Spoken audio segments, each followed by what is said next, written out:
Commander Vex Korvani had conquered 17 star systems, subjugated 4 different species, and once ate a live Zephyrian battle slug just to prove a point. So when he received official orders to report to testing facility Omega-7 for something called a human proximity protocol evaluation, his first instinct was to laugh. His second instinct was to check if this was some kind of joke. "Let me get this straight," Vex said, reading the holographic directive floating above his command console. "I need to take a test. To talk to humans. The species that still uses fossil fuels and thinks reality television is entertainment." His aide, a nervous Flibian named Torque, shuffled his 6 feet awkwardly. "Sir, the Galactic Council was very specific. No alien entity may engage in direct contact with human subjects without first obtaining proper certification through the HPP evaluation process." Vex's 4 eyes rolled in perfect synchronization. "Torque, I've negotiated peace treaties with the Scorpion Lords of Andromeda. I've successfully communicated with sentient gas clouds. I once convinced a hive mind to give up conquest and take up interpretive dance instead. And now you're telling me I need a permission slip to chat with a bunch of bipedal mammals who haven't even figured out faster than light travel." "Those are the orders, sir."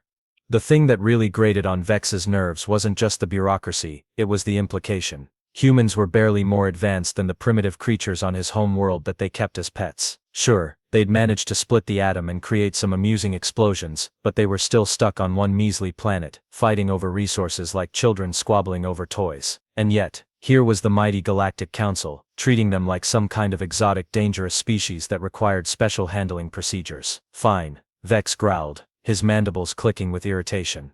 "I'll take their little test. But when I'm done making a mockery of this entire process, I'm filing a formal complaint about the waste of military resources." He stood from his command chair, all 7 feet of armored alien authority, and straightened his ceremonial battle cape. How hard could it possibly be? As Vex's ship set course for testing facility Omega-7, he spent the journey reviewing what little information was available about humans. They were emotionally unstable, prone to irrational decision-making, and had somehow managed to survive despite being physically inferior to almost every other known sentient species in the galaxy. They cried when they were sad, which seemed reasonable enough. They also cried when they were happy, which was confusing but probably just poor emotional regulation. They kept other species as companions for no apparent strategic benefit. They created elaborate fictional scenarios for entertainment, and they had somehow convinced themselves that standing around in groups making rhythmic noises together was a meaningful cultural activity. Primitive, predictable. This test was going to be easier than conquering a peaceful farming colony. Vex was already planning his post-test victory celebration when his ship docked at the facility.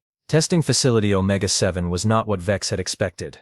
Instead of some ramshackle government office with flickering lights and bored clerks, he found himself walking through corridors that wouldn't have looked out of place on a military dreadnought. The walls hummed with advanced shielding technology, and security scanners that could probably detect his breakfast from 3 days ago tracked his every movement. "Commander Korvani?" The voice belonged to a tall, stick-thin alien with pale blue skin and eyes like black marbles. "I'm Dr. Quinn Mollusk. I'll be conducting your evaluation today." Vex looked Dr. Mollusk up and down. The alien wore a simple white coat and carried a datapad that looked more advanced than most starship navigation systems. "Doctor, I have to say, this seems like an awful lot of infrastructure for what I assume is a fairly straightforward competency test." "Oh, it's straightforward," Dr. Mollusk replied in a tone so flat it could have been used as a landing strip. "Most species find it remarkably easy to fail." They walked through a series of increasingly secure checkpoints. Vex noticed that each security station displayed a growing collection of warning signs in various alien languages. The most recent edition, still glowing with fresh translation energy, read, "Reminder, suggesting humans would make good servants, pets or experimental subjects is an automatic failure." "How many species have taken this test?" Vex asked, trying to sound casual. 47 so far, Dr. Mollusk didn't look up from his datapad. 3 have passed." Vex stopped walking. 3. Out of 47, the gentle philosophers of Rigel 7 passed on their first attempt, but they apologize for everything including existing, so that was expected. The empathic crystals of Tau Ceti also passed, but they're literally made of crystallized emotion, so they had an unfair advantage. The third was a fluke involving a species that communicates entirely through interpretive dance and somehow managed to accidentally express the concept of respectful cultural exchange. They entered what appeared to be an observation theater. Banks of monitors lined the walls showing various scenes of human activity. Some screens displayed humans in their natural habitats, others showed historical footage, and a few were running what looked like soap operas. The Zarthan Empire, Dr. Mollusk continued, settling into a chair that adjusted itself to accommodate his unusual physiology, lasted exactly 4 minutes into the evaluation. They kept insisting that humans were obviously a warrior species based on their movies, and wanted to challenge Earth's greatest champions to single combat. When I showed them footage of humans crying at wedding ceremonies, they assumed it was some kind of pre-battle ritual and started planning an invasion. Vex felt a small knot forming in one of his stomachs. And the others. The logical collective spent 6 hours trying to calculate the mathematical probability of humans keeping animals as companions with no economic benefit. They eventually concluded that humans must be suffering from a planet-wide mental disorder and offered to cure them with orbital brain surgery. The hive queens of Sector 12 couldn't understand why humans don't just lay eggs and be done with the whole child-rearing process. They kept asking if they could donate some eggs to help Earth become more efficient. Dr. Mollusk finally looked up from his datapad, and Vex realized those black marble eyes were much more intelligent than they appeared. "Commander, what do you know about humans?" "They're primitive," Vex said automatically. "Emotional, irrational. They fight among themselves constantly and somehow haven't managed to destroy their own planet yet, though they're certainly trying." Dr. Mollusk made a note on his pad. "Fascinating. And you believe this qualifies you to interact with them?" "I believe this qualifies me to help them," Vex replied, puffing out his chest plates. "They clearly need guidance from a more advanced species." The note-taking intensified. "I see. Well, Commander, let's begin with the theoretical portion of your evaluation. Please have a seat." As Vex settled into a chair that was definitely not designed for his species, he caught sight of a wall display showing the failure statistics for the test. 44 failures, most lasting less than an hour. Several species had been banned from even attempting the test again after what the display diplomatically referred to as catastrophic misunderstanding incidents. Maybe this wasn't going to be as easy as he'd thought. "Let's start with something simple," Dr. Mollusk said, activating the main display screen.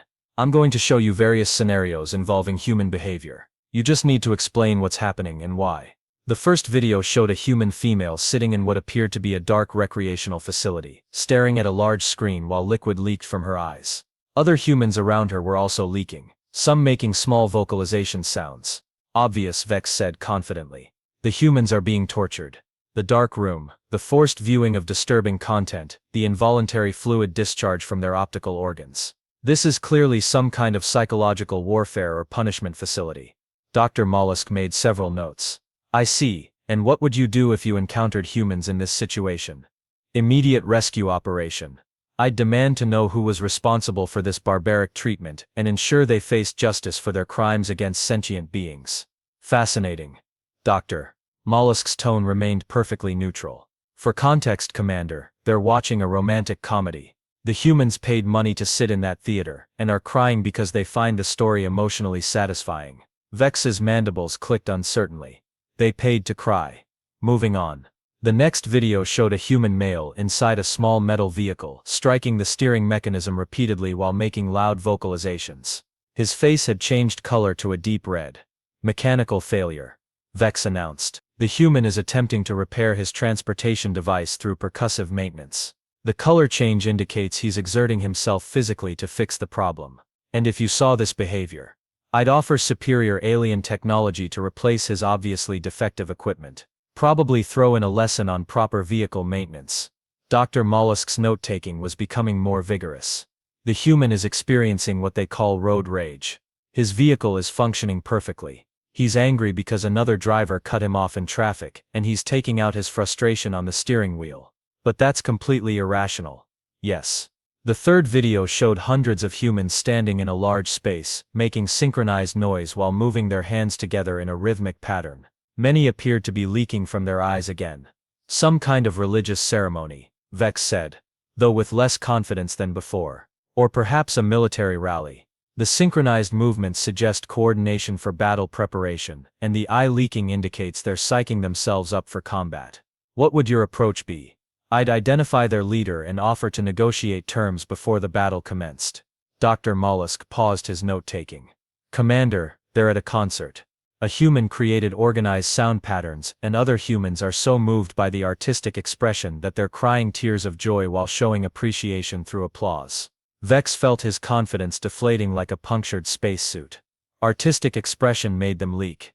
The Bruthan warlords had a similar interpretation, Dr. Mollusk observed. They assumed any gathering of humans making noise together was a war council and immediately began planning preemptive strikes. The hyperlogical synthesis thought the crying was a sign of system malfunction and wanted to reprogram human emotional responses for greater efficiency. But why would they leak over organized sound? Why do you collect battle trophies, Commander? Vex thought about the ceremonial skulls mounted in his private quarters. Because they represent victories. Achievement, they have meaning beyond their physical form. Exactly. Humans experience meaning in ways that don't always follow logical parameters. The crystalline overlord spent 3 hours trying to calculate the practical benefit of music and concluded that humans were suffering from collective auditory hallucinations. The next video showed a human couple walking slowly, their hands connected. They weren't going anywhere in particular. Weren't carrying anything, weren't accomplishing any visible task. I have absolutely no idea what's happening here. Vex admitted. They're holding hands, Dr. Mollusk said. It's a way of expressing affection and connection. That's it? They're just connected. For no strategic purpose. The efficiency masters of Proxima couldn't understand it either. They kept asking why the humans didn't just use communication devices or shared data streams. When I explained that physical contact was emotionally significant, they offered to replace all human relationships with more efficient networked consciousness. Vex stared at the screen, watching the humans continue their pointless but somehow meaningful handholding. Dr. Mollusk, I'm starting to think I might not understand humans as well as I thought. Most species reach that conclusion around this point in the evaluation, Dr. Mollusk replied. The question is, what are you going to do about it? Now comes the practical portion, Dr. Mollusk announced, leading Vex into an adjacent room that looked suspiciously like a living space from a human dwelling, complete with what appeared to be a soft seating apparatus, a viewing screen, and various decorative objects that served no apparent function. Commander, meet Jake Peterson, courtesy of our average human simulator 3000, a holographic human materialized in the center of the room. Medium height, brown hair, wearing what Vex had learned were called casual clothes. The hologram looked around with curious eyes and smiled. Hi there, Jake said pleasantly. Nice to meet you. Vex straightened to his full imposing height and spoke in his most authoritative command voice. Greetings, human. I am Commander Vex Korvani of the Galactic Defense Force. You will now demonstrate your species' social protocols so that I may evaluate your cultural sophistication. Jake's smile faltered slightly. Okay, that's a little formal, but sure. So what do you want to know? First, I require information about your planet's defensive capabilities and military structure. How many warriors can your species field in the event of interplanetary conflict? Whoa, buddy, Jake laughed nervously. That's kind of a heavy topic for a first conversation. Maybe we should start with something lighter, like where are you from?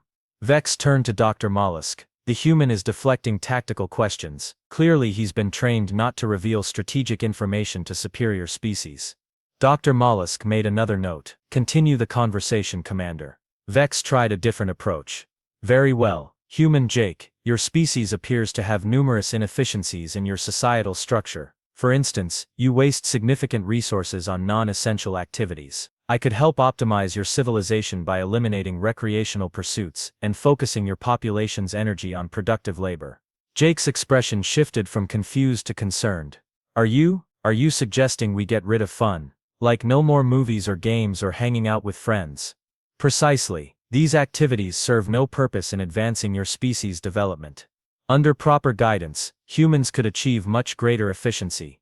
But that sounds terrible, Jake said, backing away slightly. What's the point of advancing if you can't enjoy life? Vex looked genuinely puzzled. Enjoyment is irrelevant. Progress and expansion are the only meaningful pursuits. That's really depressing, man. Are you okay? Like, when's the last time you did something just because it made you happy? The question caught Vex completely off guard. I experience satisfaction when I successfully complete military objectives. That's not the same thing, Jake said, now looking genuinely worried about Vex's mental state. I mean, don't you have hobbies? Friends you just hang out with? Things you do for fun? Fun is a waste of resources, Vex declared, but with less conviction than before. Dr. Mollusk cleared his throat. The Dominion swarm had a very similar conversation. They kept trying to convince the human simulator that individual consciousness was inefficient and offered to absorb humanity into their collective mind for better productivity. The human asked them if they'd ever experienced the joy of eating ice cream on a summer day. They spent 4 hours trying to calculate the thermal dynamics of frozen dairy consumption. Vex decided to try another approach. Human Jake, your species keeps other animals as companions. This suggests you understand the value of subjugating inferior beings. I could provide you with much more useful servant species. Perhaps some Zephyrian workers.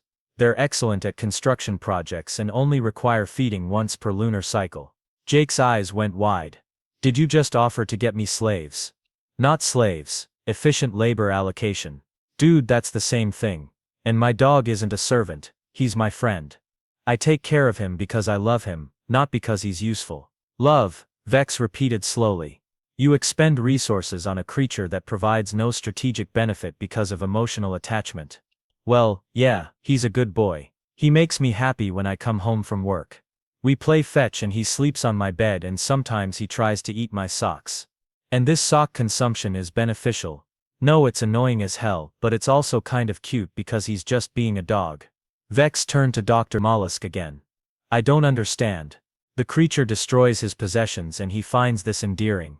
The war priests of Sigma Draconis had the same confusion, Dr. Mollusk noted. They couldn't comprehend why humans would tolerate behavior that wasn't optimal. They suggested replacing all pets with robotic companions that would never misbehave or require maintenance. Vex made one more attempt. Human Jake, surely you understand that your species' expansion into space is inevitable. When that time comes, you'll need to establish dominance over the systems you encounter. I could teach you proper conquest techniques. Jake stared at Vex for a long moment. Why would we want to conquer anyone? Wouldn't it be better to, I don't know, make friends? Trade with them, learn about their cultures. Friends, Vex said the word like it tasted strange. You would approach unknown species with the goal of friendship.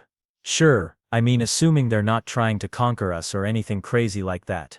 Jake paused. You're not planning to conquer us, are you? There was an awkward silence. The hegemony of brass, Dr. Mollusk interjected, asked the human simulator for Earth's surrender terms within the first 30 seconds of conversation. When the human explained that Earth wasn't at war with anyone, they assumed it was a trick and began discussing orbital bombardment strategies. The human spent 20 minutes trying to convince them that not everyone needed to be conquered. Vex slumped in his chair. How do any of you communicate with anyone if you don't establish proper dominance hierarchies? Jake sat down across from him, leaning forward with genuine interest. We just talk to each other, find common ground, share experiences. Like what do you enjoy doing when you're not working? I study military tactics, review conquest reports, plan strategic deployments. Okay, but what about when you want to relax? Vex's 4 eyes blinked in sequence. Relax. Yeah, like when you're stressed or tired and you want to feel better. I schedule more efficient workflows to reduce stress factors. Jake looked at Dr. Mollusk. Is he serious right now? The Perfectionist Collective, Dr. Mollusk observed, had an identical response. They couldn't understand why humans would ever want to be inefficient on purpose. When the human simulator explained the concept of a vacation, they offered to install sleep learning modules so humans could be productive even while resting. Vex watched Jake's expression cycle through confusion, concern, and what might have been pity. Human Jake, are you feeling sorry for me? A little bit, yeah. You seem really tense, and kind of lonely. The word lonely hit Vex like a photon torpedo to the chest. I am a decorated military commander. I have subordinates and strategic allies. But do you have friends? And for the first time in his adult life, Commander Vex Korvani couldn't answer a direct question. The holographic Jake flickered and disappeared, leaving Vex staring at empty air. Dr. Mollusk dismissed the simulation with a casual wave and settled back into his chair, those black marble eyes studying Vex with what might have been scientific curiosity. Congratulations, Commander. You've just experienced what we call the friendship paradox. It's the point where most species realize they might be missing something fundamental about human nature. Vex shifted uncomfortably. I don't understand the relevance of personal relationships to interspecies diplomacy. That's exactly why this test exists. Dr. Mollusk activated a wall display showing a complex timeline filled with dates, species names, and what appeared to be a lot of red warning markers. Commander, do you know why the Galactic Council created the Human Proximity Protocol? I assumed it was bureaucratic overreach. 3 years ago, the hegemony of brass made first contact with Earth. They approached it like any other conquest operation. Standard procedure: demonstrate superiority, demand surrender, establish colonial administration. Do you know what happened? Vex shook his head. The humans threw them a welcome party. A what? A celebration. With music, food, decorations, and speeches about friendship between species. The hegemony's war council spent 6 hours trying to figure out if it was some kind of psychological warfare tactic. They eventually concluded that humans were so primitive they didn't understand they were being invaded, and decided to play along until they could figure out the human strategy. Dr. Mollusk pulled up video footage of the event. Vex watched, mesmerized, as heavily armed alien warriors were handed colorful beverages and small edible items on sticks while humans smiled and asked them questions about their home planet. The hegemony's supreme commander, Dr. Mollusk continued, ended up in a 3-hour conversation with a human child about his pet hamster. By the end of the day, he'd completely forgotten why he'd come to Earth in the first place. The invasion fleet left without firing a single shot, and the Supreme Commander still sends the kid birthday cards. That's impossible. The logical collective tried a different approach. They arrived with a comprehensive plan to optimize human civilization through the application of pure logic. They'd identified 17 major inefficiencies in human society and were prepared to implement corrections. More footage appeared on the screen. Vex watched as crystalline beings with perfect geometric forms attempted to explain mathematical concepts to humans who kept asking questions like, "But how does that make you feel? And have you ever tried pizza?" The collective's leader, Dr. Mollusk said, spent 4 days trying to calculate the logical purpose of pizza. When humans explained that it existed purely because it tasted good, the collective experienced what they described as a fundamental processing error. Half their fleet had to be rebooted. The other half requested extended shore leave to investigate the pizza phenomenon more thoroughly. They're still here, running a very successful restaurant chain in Italy. Vex's mandibles clicked nervously. But surely some species have successfully established normal diplomatic relations with humans. Oh, absolutely. The gentle philosophers of Rigel 7, as I mentioned, passed the test immediately. They approach every interaction with humility and genuine curiosity. Perfect diplomatic match for humanity. And the others? Dr. Mollusk's expression grew more serious. The quantum devourers attempted to harvest human consciousness for energy. They lasted exactly 93 seconds before a group of humans convinced them to try meditation instead. The devourers are now running spiritual retreat centers across 3 solar systems. The Hive Mind Collective wanted to absorb humanity into their group consciousness for efficiency. They met with the United Nations to discuss terms. 6 months later, the collective had split into 17 million individual personalities, each with their own hobbies and opinions. They're still arguing about who gets to keep the original name. The perfectionist empire spent 2 years trying to fix what they saw as flaws in human nature. They wanted to eliminate emotions, standardize appearance, and optimize reproduction. Last I heard, their supreme perfectionist had started a support group for recovering control freaks and was learning to play the guitar. Vex stared at the parade of alien civilizations that had encountered humanity and somehow ended up fundamentally changed by the experience. Dr. Mollusk, what exactly are humans? That's the question, isn't it? Dr. Mollusk leaned forward. Commander, your species has mastered interstellar travel, energy manipulation, and military strategy. You've conquered systems and subjugated civilizations. By every measurable standard, you're more advanced than humanity. But humans are the only species we've encountered that consistently does the impossible. They survive extinction-level events not through superior technology, but through sheer stubborn refusal to give up. They turn their worst experiences into art, their greatest tragedies into lessons, their deepest fears into entertainment. They keep animals as friends, cry at stories that aren't even real, and somehow convince themselves that holding hands is meaningful. Dr. Mollusk stood and walked to the window, gazing out at the stars. Every other species in the galaxy operates on some form of logical framework. Conquest, survival, efficiency, perfection, unity. Humans operate on something else entirely. What? Hope, connection. The irrational belief that things can be better, that strangers can become friends, that problems can be solved through creativity and cooperation rather than force. Dr. Mollusk turned back to Vex. Do you know what humans call the period when they're learning to walk as children? No. First steps. Not bipedal locomotion achievement or mobility optimization. First steps. As if every human child is an explorer taking their first step into an unknown world full of possibilities. Vex felt something shifting in his chest, a strange sensation he couldn't quite identify.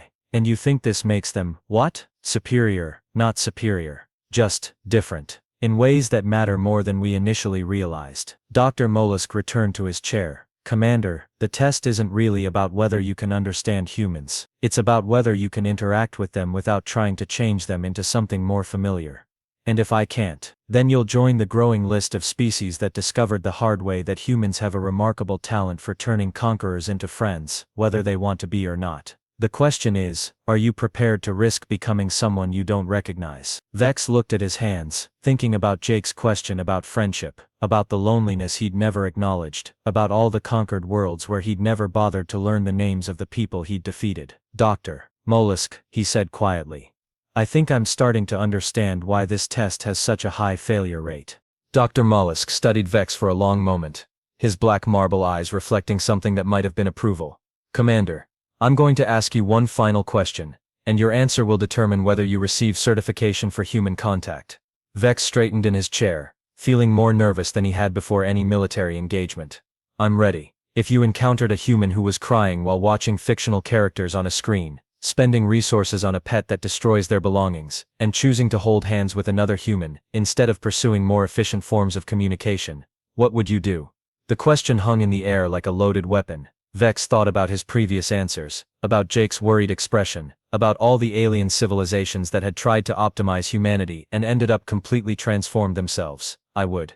Vex paused, his mandibles clicking as he searched for words. I would ask them if they were okay, and if they said yes, I would leave them alone to do what makes them happy. And if they invited you to join them. Vex felt that strange sensation in his chest again, stronger now. I would probably say yes, even if I didn't understand why. Dr. Mollusk made a final note on his data pad. Congratulations, Commander. You pass. I pass. But I failed almost every question in the theoretical section. The theoretical section was never about getting the right answers. It was about recognizing that you had the wrong ones. Dr. Mollusk stood and walked to a wall panel, retrieving what looked like an official certificate. This is your human interaction license. Level 1. It comes with several important restrictions. Vex accepted the document, which was surprisingly heavy, and seemed to shimmer with some kind of embedded security technology. What kind of restrictions? First, you are prohibited from offering to optimize, improve or otherwise modify human behavior, culture or society. Second, you may not attempt to establish dominance hierarchies, or demand submission from any human. Third, you are strictly forbidden from suggesting that humans would be better off as part of a hive mind, collective consciousness, or any other form of group mentality. Those seem reasonable. Fourth, you may not offer humans superior alien technology in exchange for genetic samples, cultural artifacts, or territorial concessions. Fifth, any mention of conquest, subjugation, or planetary absorption will result in immediate license revocation. Dr. Mollusk pulled up another screen, showing a lengthy legal document. Sixth, you are required to complete a cultural sensitivity course covering topics such as why humans keep pets, the emotional significance of fictional narratives, and personal space and consent protocols. Failure to complete this course within 30 standard days will result in license suspension. How many restrictions are there? 47. Most of them were added after previous contact incidents. The crystalline overlords are responsible for restrictions 12 through 26 alone. Vex scrolled through the document, noting entries like do not attempt to replace human religions with mathematically superior belief systems, and offering to solve world hunger through population reduction is considered a diplomatic incident. Dr. Mollusk, can I ask you something? Of course. Do humans know about all of this? The test, the restrictions, the civilizations that have tried to contact them. Dr. Mollusk's expression shifted to something that might have been amusement. Commander, who do you think designed the test? Vex's 4 eyes widened in perfect synchronization. What? The Human Proximity Protocol was created in partnership with Earth's diplomatic corps. Every scenario you experienced, every question you answered, every restriction on your license was developed based on human input about how they wanted to be approached by alien civilizations. But that means, humans have been watching species after species fail this test, while they sit back and evaluate which aliens are actually safe to interact with. The Galactic Council thinks they're protecting a primitive species from advanced civilizations. In reality, they're protecting advanced civilizations from getting their entire worldview dismantled by a species that somehow weaponized friendship. Vex stared at his license, realizing that every embarrassing moment of the test had been observed and evaluated not just by Dr. Mollusk, but by the very species he'd thought he was superior to. The humans find this hilarious, don't they? Oh, absolutely. There's actually a betting pool on Earth about which species will try to conquer them next, and how long it will take before they're running Earth-human cultural exchange programs instead. And they're okay with this, with being contacted by species that initially wanted to conquer them. Dr. Mollusk walked back to the window, gazing out at the stars. Commander, humans have a saying, everyone deserves a second chance. They've decided that any species capable of learning to treat them as equals rather than subjects is worth knowing, even if it takes a few tries to get there. What about the species that can't learn? They get added to the maybe later list. Humans are remarkably patient when it comes to waiting for people to become better versions of themselves. Vex looked at his license again, noting the small print at the bottom that read, "Welcome to the Galactic community. Try not to overthink it." Dr. Mollusk, I have to ask, what's your species' story? How did you end up administering this test?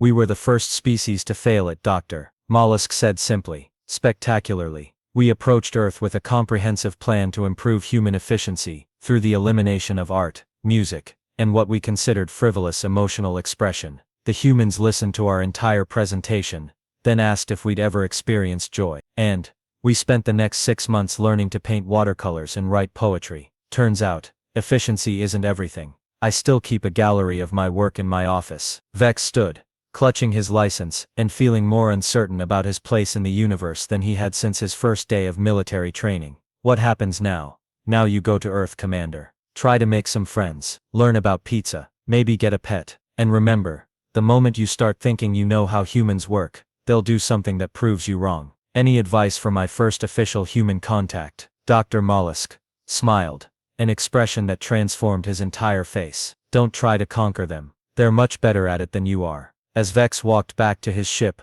license in hand, he found himself thinking about Jake's question. When was the last time he'd done something just because it made him happy? He couldn't remember. But maybe, just maybe, it was time to find out what that felt like. After all, he had a planet full of teachers waiting to show him. And for the first time in his life, Commander Vex Korvani was looking forward to being a student.